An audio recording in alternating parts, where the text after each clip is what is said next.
on a personal level. So we're talking personal, right? Like, Yeah. we already had this conversation. We already talked before this interview. Now, Hmm. there's one thing I have to mention here. You love beer. So behind you there's a beer. There's the beers exactly that where the radio is. Like, yeah, My favorite. It's a kind of beer you can make older. This beer, the older she is, the older better. like wine, like good French Yeah, wine. Well, another thing that in the talk, which I had to point out, is that you like stout beer. yeah. Well, I'm sorry. I live in Munich, Germany, and I think if I would try to make stout beer here, it would be illegal or something like that. It just doesn't work. It's not.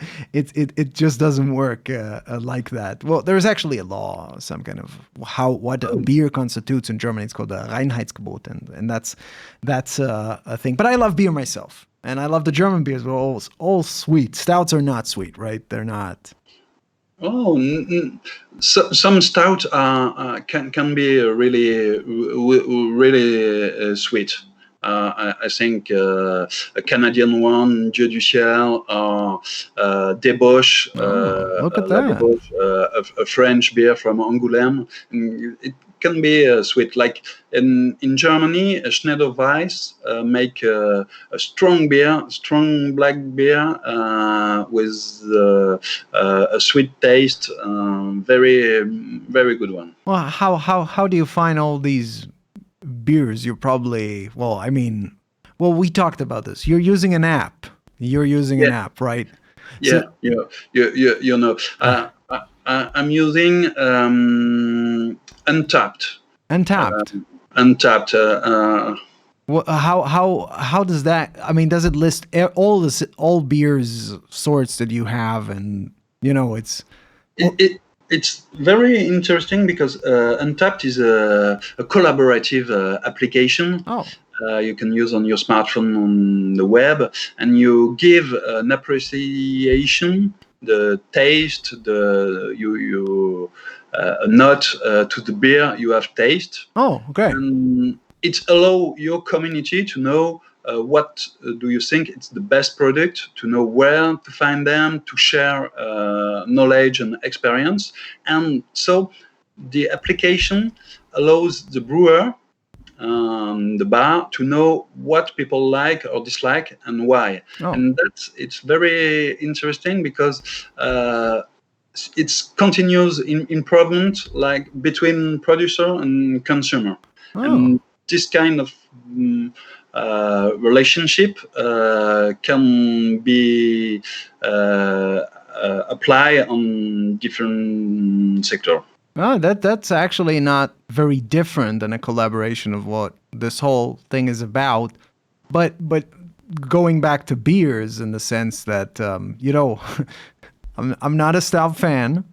In Germany, it will always be wheat beers or Helles. Here in Munich, Helles is the popular one. But you've been here, by the way, and I'm sure as a beer fanatic, you've Oh, you drank once now, and yeah. the Helles. You was it your thing? Was it your thing?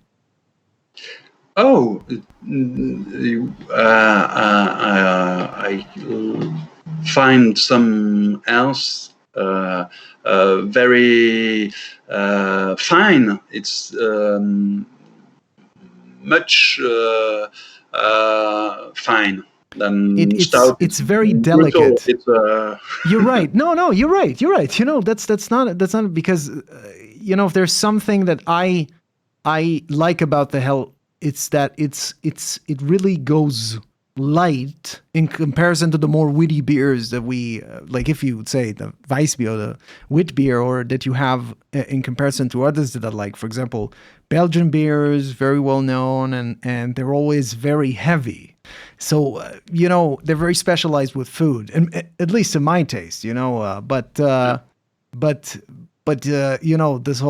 this is something I'm kind of jealous of you, because I must say, if I could, I would drink beer every day. I can't do that because, well, Drinking beer tends to make you drunk.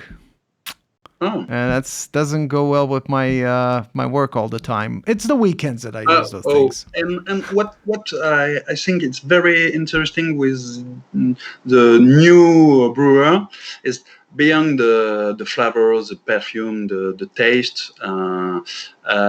The craft beer is interesting because it's a very creative field with Definitely. a lot of collaboration. Every brewer want to collaborate with another brewer. It's a way to produce. It's very important. You can't be alone. And this kind of working has shown that working together to bring a product that seems obsolete, not fashionable beer. It's a very not fashion product, and working together bring to back innovate to the product. Yeah. The brewer not competing with each other, but they had to help each other to fight against the giant industrial who propose things that I'm not sure that's beer. Yeah, no, I understand you there because when I started to get into beer, we had this level. I mean, like, you know, everybody starts drinking at some time. You know, I mean, like this is still a conversational podcast, so I have no problem saying this. You know, you start usually when you're younger, right? So you and your taste develops with time. So when you start, you always get to these bigger brands, and these bigger brands they don't focus themselves on being fine. It's not the fine taste, right? And with time, you need to really invest, to really be curious and say, hey, you know what? I really want to know if I can improve on that. And I think that's kind of connects to what you're saying, because I mean, I wouldn't have gotten into beer, trying all the sorts. We buy boutique and craft beer, what you'd say in Germany, every week, because you know you just the brands, when you develop your taste, it's just not enough anymore. You know, you want something more delicate. Yeah, you're right, and also another interesting phenomenon in the world of beer that we can use in the audio world is a form of open source. The good brewers make their beer recipe open source, so that you can try to make it. Okay. Or another brewery can try to make it. Brewdog. I didn't know that. You know Brewdog, a Scottish brewery, one of my favorite one. Oh. Publish a paper book, a big one, but it's also down label for free. It's called Do It Yourself Dog.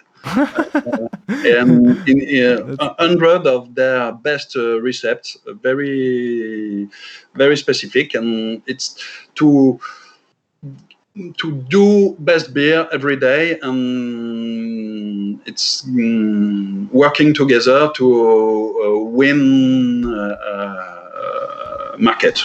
I must say.